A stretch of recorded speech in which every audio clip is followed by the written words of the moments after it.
ہوا ہے لاؤ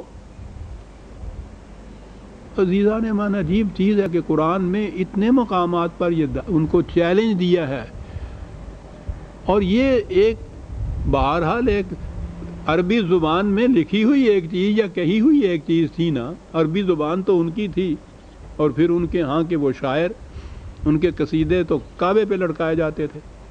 ان کو چیلنج دیا جا رہا ہے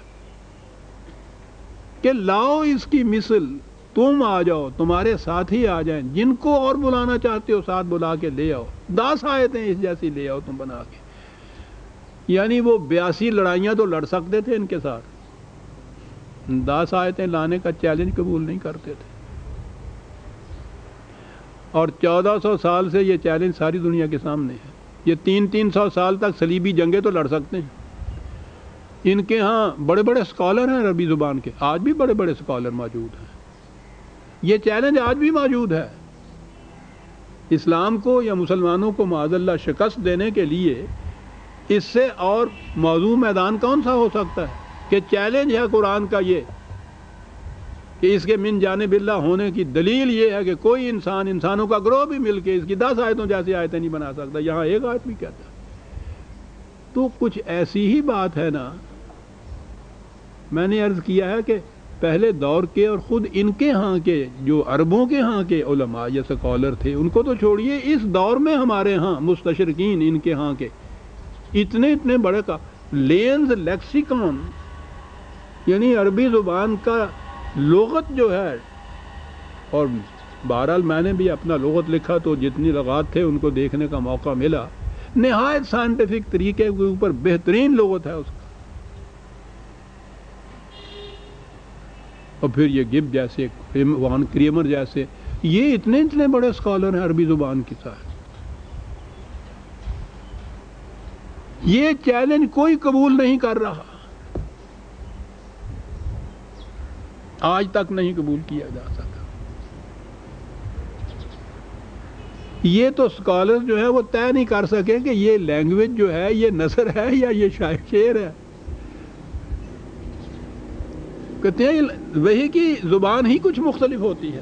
بہرحال ان سے کہا کہ ان کانوا صادقین، ان سے کہو کہ اگر تم سچے ہو اپنے دعوے میں کہ یہ اس نبی کا اپنا بنایا ہوا ہے، خدا کی وحی نہیں ہے، اس جیسی کوئی ایک ضابط قانون کی بات لے آؤ بنا کے، بات طے ہو جائے گی، صاف ہو جائے گی. کہا یا ان کو اپنی طرف توجہ دلاؤ ان سے. ام خلقوا من غیر شیء ام هم الخالقون، ان سے کہو کوئی چیز جو پیدا ہوتی ہے، کریٹ ہوتی ہے، تخلیق ہوتی ہے، ان سے کہو کہ تم بھی مخلوق ہو. کیا تم از خود پیدا ہو گئے ہو؟ بتاؤ، خود پیدا ہو گئے ہو یا تم نے خود اپنے آپ کو پیدا کیا ہے؟ جہاں کوئی مخلوق ہوگی خالق ماننا پڑے گا. اب کرۂ ارض پہ انسان سے بڑا تو کوئی اور مخلوق ہے نہیں. انہی سے کہا گیا کہ تم اپنے متعلق بتاؤ، آج خود وجود میں آ گئے ہو یا تم نے خود اپنے آپ کو پیدا کر لیا ہے؟ اس کا تو دعویٰ ہی کوئی نہیں کر سکتا. تو خالق کا تصور آئے گا نا آپ کے ذہن کے اندر کہ خالق کی ہستی ہے، اسی کی طرف تو یہ دعوت دیتا ہے.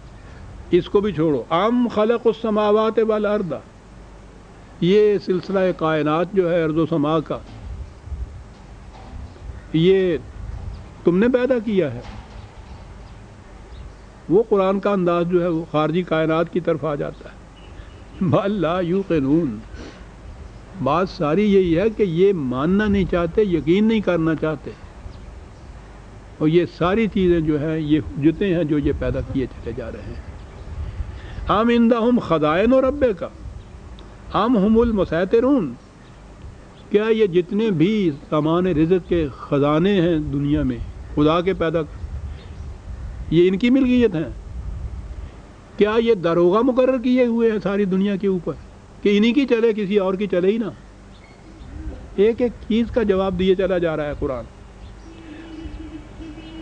منٹ ہیں تھوڑے سے، بات آ گئی ہے بڑی اہم. ام لہم سلم یستمعون فیہ فلیات مستمعہم بسلطان مبین، کہا یا کیا یہ بات ہے کہ ان کے پاس کوئی سیڑھی ہے جس پہ چڑھ کے یہ خدا کے ہاں سے کوئی باتیں سناتے ہیں، جو ان کے کاہن دعویٰ کرتے ہیں۔ براہ راست خدا کے ہاں سے علم حاصل کرنے کے لیے قرآن نے یہ ایک چیز کہی کہ کوئی ہے سیڑھی ایسی جس سے یہ خدا کے ہاں چلے جاتے ہیں اور سناتے ہیں۔ وہی والا تو یہ کہتا ہے کہ وہ نازل ہوتی ہے مجھ پر، اوپر سے نیچے آتی ہے، اور وہ خدا کا ایک قاصد فرشتہ رسول، اس کے ذریعے سے وہ وہی نازل ہوتی ہے مجھ پہ۔ یہ اس کے تو قائل نہیں ہے، تو کیا یہ ان کی کیفیت ہے کہ یہ خود اوپر جا کر کوئی چیزیں غیب کی جو ہے یہ سناتے ہیں؟ میں نے کہا تھا عزیزان من کہ وقت تھوڑا سا ہے، بات بڑی چیز ہے۔ وحی اور علم انسانی میں فرق یہ ہے کہ وحی براہ راست خدا کی طرف سے وہ علم حاصل ہوتا ہے، جس پہ وحی نازل ہوتی ہے نبی یا رسول، اس کے اپنے ذاتی خیالات کا، کوشش کا، کسب و ہنر کا اس میں کوئی دخل نہیں ہوتا، آبجیکٹیولی آتی ہے خدا کی طرف سے وہ وحی، اس کا کوئی دخل نہیں ہوتا۔ باقی جتنے علوم ہیں ان کے انسان کے اپنے کسب و ہنر، اپنی کوشش، اس کے پیدا کردہ ہوتے ہیں، خود پیدا کیا ہوا فکری طور پہ، حاصل کیا ہوا دوسرے سے۔ صرف وہی ایک مستثنا ہے کہ جو اس طرح سے ملتی ہے۔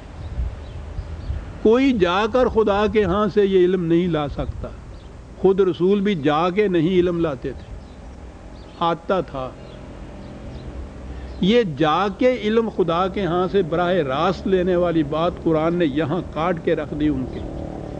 وحی کا سلسلہ ختم ہو گیا نبی اکرم صلی اللہ علیہ وسلم کی ذات گرامی پر، تو حضور کے بعد قیامت تک اب خدا کی طرف سے براہ راست علم ملنے کا سلسلہ ہی ختم ہو گیا۔ اگر کوئی دعویٰ کرتا ہے تو نبوت کا دعویٰ ہو گیا یہ کہ مجھے خدا کی طرف سے علم ملتا ہے براہ راست۔ دعویٰ نبوت پہ تو ہم اس طرح سے کان کھڑے کر لیتے ہیں۔ ہمارا تصوف جو ہے اس کی بنیاد اس کے اوپر ہے۔ ان کا دعویٰ یہ ہوتا ہے صوفیہ کرام، اولیاء کرام کا، کہ انہیں خدا کی طرف سے براہ راست علم ملتا ہے۔ اسے وحی کہنے کی بجائے کہ یہ بات چڑھ جائے گی، الہام کہا جاتا ہے۔ قرآن میں یہ ہے ہی نہیں، کشف کہا جاتا ہے۔ وہ ہوتی وہی بات ہے، خدا کی طرف سے براہ راست علم۔ پھر وہ یہ بات جو تھی نا کہ وہ آتا ہے ایک فرشتہ ان کے اوپر، یہ نہیں۔ ان کو یہ پوچھئے تو یہ بتاتے ہیں کہ روز ہم تو بارگاہ خداوندی میں اللہ تعالیٰ سے باتیں کر رہے ہوتے ہیں، وہاں سے یہ جاتے ہیں وہاں۔ قرآن کہتا ہے ان کے پاس کوئی سیڑھی ہے ایسی جس سے یہ اوپر جاتے ہیں۔ یہ کہتے ہیں کہ ہاں صاحب، ہمارے پاس جو ہمارے علم کا ہے وہ ریاضتیں، وہ مجاہدے، یہ جو تصوف کی چیزیں ہیں، ان کی روح سے ہم خدا تک جاتے ہیں اور وہاں سے براہ راست خدا سے یہ علم حاصل کر کے آتے ہیں۔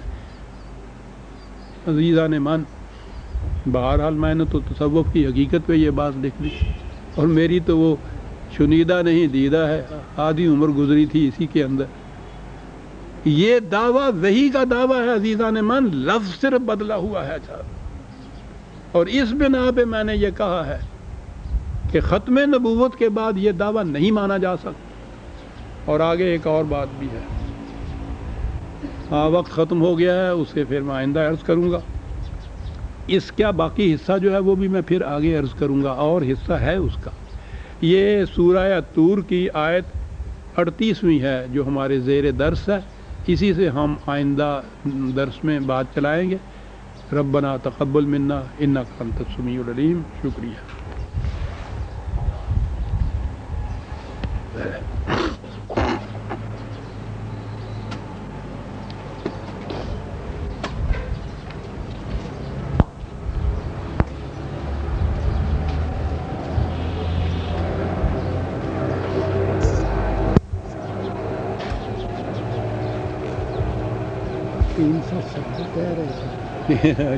یوں اچھا کیا آپ نے.